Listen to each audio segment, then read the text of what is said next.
ಜಾಗತಿಕ ಮಟ್ಟದಲ್ಲಿ ಒಂದರ ಹಿಂದೆ ಒಂದರಂತೆ ನಡೆಯುತ್ತಿರುವ ಬೆಳವಣಿಗೆಗಳು ಭಾರತದ ಆರ್ಥಿಕತೆ ಮತ್ತು ಇಂಧನ ಭದ್ರತೆಗೆ ಹೊಸ ಸವಾಲುಗಳನ್ನು ಸೃಷ್ಟಿಸುತ್ತಿವೆ. ಒಂದು ಕಡೆ ಮಧ್ಯಪ್ರಾಚ್ಯದ ಯುದ್ಧದ ಪರಿಣಾಮ ಇನ್ನೂ ಕೂಡ ಸಂಪೂರ್ಣವಾಗಿ ಶಮನವಾಗಿಲ್ಲ. ಇಂತಹ ಸಮಯದಲ್ಲೇ ದಕ್ಷಿಣ ಅಮೆರಿಕಾದ ತೈಲ ಸಮೃದ್ಧ ರಾಷ್ಟ್ರ ವೆನಿಜುವೆಲಾದಲ್ಲಿ ಸಂಭವಿಸಿರುವ ಭೀಕರ ಭೂಕಂಪ ಮತ್ತೊಂದು ಆತಂಕಕ್ಕೆ ಕಾರಣವಾಗಿದೆ. ಈ ಪ್ರಕೃತಿ ವಿಕೋಪ ಕೇವಲ ವೆನಿಜುವೆಲಾಗೆ ಮಾತ್ರ ಸೀಮಿತವಾಗದೆ ಜಾಗತಿಕ ತೈಲ ಪೂರೈಕೆ ಸರಪಳಿಯ ಮೇಲೂ ಪರಿಣಾಮ ಬೀರುವ ಸಾಧ್ಯತೆ ಇದೆ. ಸ್ನೇಹಿತರೆ, ಹಾಗಾದ್ರೆ ಈ ಬೆಳವಣಿಗೆ ಭಾರತಕ್ಕೆ ಯಾವ ರೀತಿಯ ಪರಿಣಾಮ ಬೀರಬಹುದು? ಪೆಟ್ರೋಲ್ ಮತ್ತು ಡೀಸೆಲ್ ಬೆಲೆ ಮತ್ತೆ ಏರಿಕೆಯಾಗುವ ಸಾಧ್ಯತೆ ಇದೆಯಾ? ಭಾರತದ ತೈಲ ಆಮದು ಮತ್ತು ಹೂಡಿಕೆಗಳ ಮೇಲೆ ಇದರ ಪರಿಣಾಮವೇನು? ಈ ಎಲ್ಲ ಪ್ರಶ್ನೆಗಳಿಗೆ ಉತ್ತರವನ್ನ ಇವತ್ತಿನ ಈ ವಿಡಿಯೋದಲ್ಲಿ ಕೊಡ್ತಾ ಹೋಗ್ತೀವಿ. ಸ್ನೇಹಿತರೆ ನಮಸ್ಕಾರ, ಚರಿತ್ರೆ ಮತ್ತೊಂದು ವಿಡಿಯೋಗೆ ನಿಮಗೆಲ್ಲ ಪ್ರೀತಿಯ ಸ್ವಾಗತ.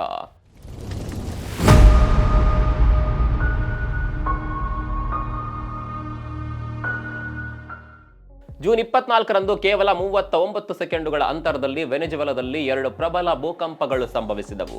ಮೊದಲನೆಯದು 7.2 ಮತ್ತು ಎರಡನೆಯದು 7.5 ತೀವ್ರತೆಯದ್ದು.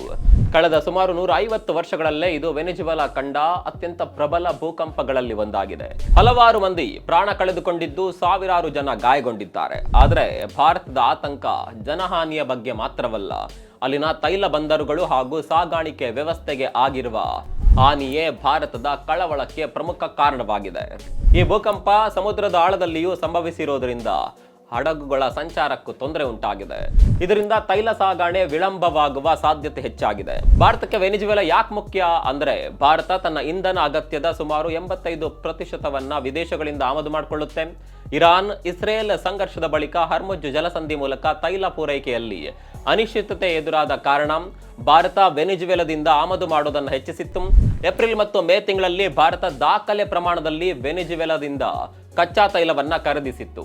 ಇಂತಹ ಸಮಯದಲ್ಲೇ ವೆನಿಜುವೆಲಾದಲ್ಲಿ ಸಂಭವಿಸಿರುವ ಭೂಕಂಪ ಭಾರತಕ್ಕೆ ಹೊಸ ಸವಾಲಾಗಿ ಪರಿಣಮಿಸಿದೆ. ಉದ್ಯಮ ತಜ್ಞರ ಪ್ರಕಾರ ಭಾರತ ಈಗ ವೆನಿಜುವೆಲಾದ ತೈಲದ ಮೇಲೆ ಹೆಚ್ಚಿನ ಅವಲಂಬನೆ ಹೊಂದಿದೆ. ಅಲ್ಲಿನ ಬಂದರುಗಳಲ್ಲಿ ಸಣ್ಣ ಪ್ರಮಾಣದ ವ್ಯತ್ಯಯ ಉಂಟಾದರೂ ಜಾಗತಿಕ ಮಾರುಕಟ್ಟೆಯಲ್ಲಿ ತೈಲ ಬೆಲೆ ಏರಿಕೆಯಾಗುವ ಸಾಧ್ಯತೆ ಇದೆ. ಭೂಕಂಪದ ಬಳಿಕ ವೆನಿಜುವೆಲಾದ ಪ್ರಮುಖ ಸರಕು ಸಾಗಾಣಿಕೆ ಕೇಂದ್ರ ಲಾ ಗೊವೇರಾ ಬಂದರು ಪ್ರದೇಶದಲ್ಲಿ ವಿಪತ್ತು ಘೋಷಣೆ ಮಾಡಲಾಗಿದೆ. ತಜ್ಞರ ಪ್ರಕಾರ ತೈಲ ರಫ್ತಿಗೆ ಸಂಬಂಧಿಸಿದ ಮೂಲ ಸೌಕರ್ಯಗಳಿಗೂ ಹಾನಿಯಾಗುವ ಶಂಕೆ ಇದೆ.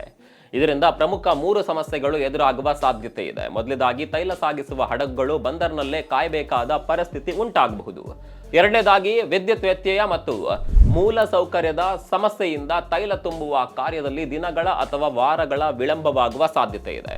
ಇನ್ನು ಮೂರನೇದಾಗಿ, ಹಡಗುಗಳು ಬಂದರಿನಲ್ಲಿ ಹೆಚ್ಚು ಸಮಯ ನಿಲ್ಲೋದ್ರಿಂದ ಡೆಮರೇಜ್ ಶುಲ್ಕ ಹೆಚ್ಚಾಗುತ್ತೆ. ಇದರ ಪರಿಣಾಮವಾಗಿ ತೈಲ ಸಾಗಾಣಿಕೆ ವೆಚ್ಚ ಹೆಚ್ಚಾಗಿ ಅಂತಿಮವಾಗಿ ಅದರ ಹೊರೆ ತೈಲದ ಬೆಲೆ ಮೇಲೆ ಬೀಳುವ ಸಾಧ್ಯತೆ ಇದೆ. ಇದರಿಂದ ತೈಲ ಪೂರೈಕೆ ಸರಪಳಿಯ ಮೇಲೆ ದೊಡ್ಡ ಆರ್ಥಿಕ ಹೊರೆ ಬೀಳುವ ಸಾಧ್ಯತೆ ಇದೆ. ಸ್ನೇಹಿತರೆ, ಇದುವರೆಗೆ ವೆನಿಜುವೆಲಾದಿಂದ ತೈಲ ಸಾಗಿಸುವ ಹಡಗುಗಳಿಗೆ ವಿಮೆ ನೀಡುವ ಕಂಪನಿಗಳು ಅಮೆರಿಕದ ನಿರ್ಬಂಧಗಳು ಸೇರಿದಂತೆ ರಾಜಕೀಯ ಅಪಾಯಗಳ ಬಗ್ಗೆ ಮಾತ್ರ ಹೆಚ್ಚು ಗಮನ ಹರಿಸ್ತಾ ಇದ್ದವು. ಆದರೆ ಈಗ ಭೀಕರ ಭೂಕಂಪ ಸಂಭವಿಸಿರೋದ್ರಿಂದ ನೈಸರ್ಗಿಕ ವಿಕೋಪದ ಅಪಾಯವು ಸೇರ್ಕೊಂಡಿದೆ. ಇದರ ಪರಿಣಾಮವಾಗಿ ಹಡಗುಗಳ ವಿಮೆ ಪ್ರೀಮಿಯಂ ದರಗಳು ಹೆಚ್ಚಾಗುವ ಸಾಧ್ಯತೆ ಇದೆ. ವಿಮೆ ತಜ್ಞೆ ಕುನಾಲ್ ಖನ್ನಾ ಅವರ ಪ್ರಕಾರ ಇದುವರೆಗೆ ಈ ಮಾರ್ಗವನ್ನ ಕೇವಲ ಭೌಗೋಳಿಕ ರಾಜಕೀಯ ದೃಷ್ಟಿಯಿಂದ ಮಾತ್ರ ನೋಡಲಾಗ್ತಾ ಇತ್ತು.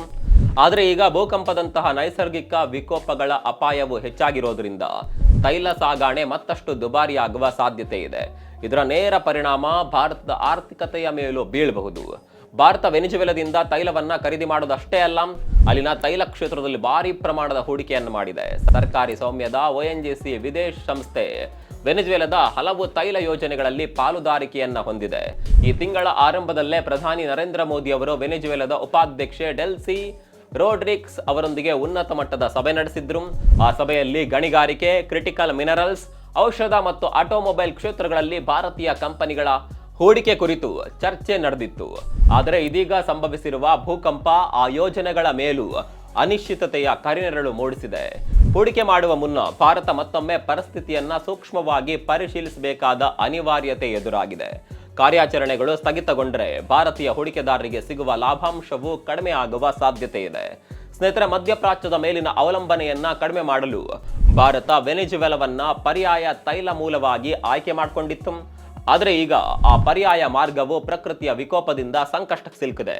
ಅಂದರೆ ತೈಲವನ್ನ ವಿವಿಧ ದೇಶಗಳಿಂದ ಆಮದು ಮಾಡಿಕೊಂಡ್ರು ನೈಸರ್ಗಿಕ ವಿಕೋಪಗಳ ಅಪಾಯದಿಂದ ಸಂಪೂರ್ಣವಾಗಿ ತಪ್ಪಿಸಿಕೊಳ್ಳಲು ಸಾಧ್ಯವಿಲ್ಲ ಎಂಬುದು ಮತ್ತೊಮ್ಮೆ ಸಾಬೀತಾಗಿದೆ.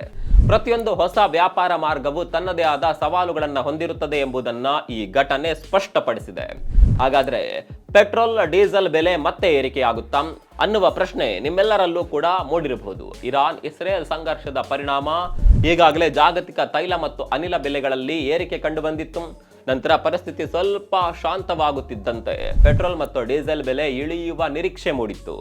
ಆದರೆ ವೆನೆಜುವೆಲಾದ ಭೂಕಂಪ ಹೊಸ ಆತಂಕವನ್ನ ಸೃಷ್ಟಿಸಿದ್ದು ಬೆಲೆ ಇಳಿಕೆಯ ನಿರೀಕ್ಷೆ ಮತ್ತೆ ಅನಿಶ್ಚಿತವಾಗಿದೆ.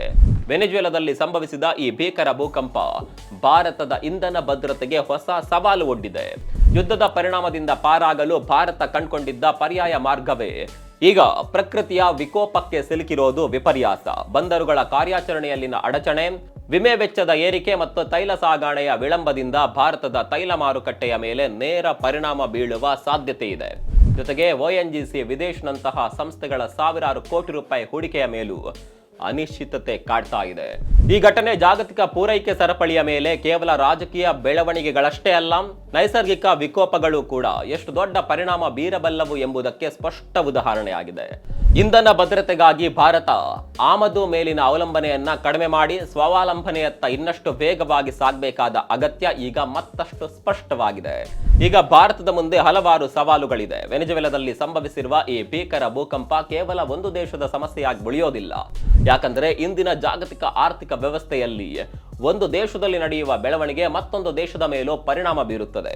ಅದರಲ್ಲೂ ತೈಲ ಉತ್ಪಾದನೆ ಮತ್ತು ಪೂರೈಕೆಗೆ ಸಂಬಂಧಿಸಿದ ಘಟನೆಗಳು ವಿಶ್ವದ ಬಹುತೇಕ ರಾಷ್ಟ್ರಗಳ ಆರ್ಥಿಕತೆಯ ಮೇಲೆ ನೇರವಾಗಿ ಪರಿಣಾಮ ಬೀರುತ್ತವೆ.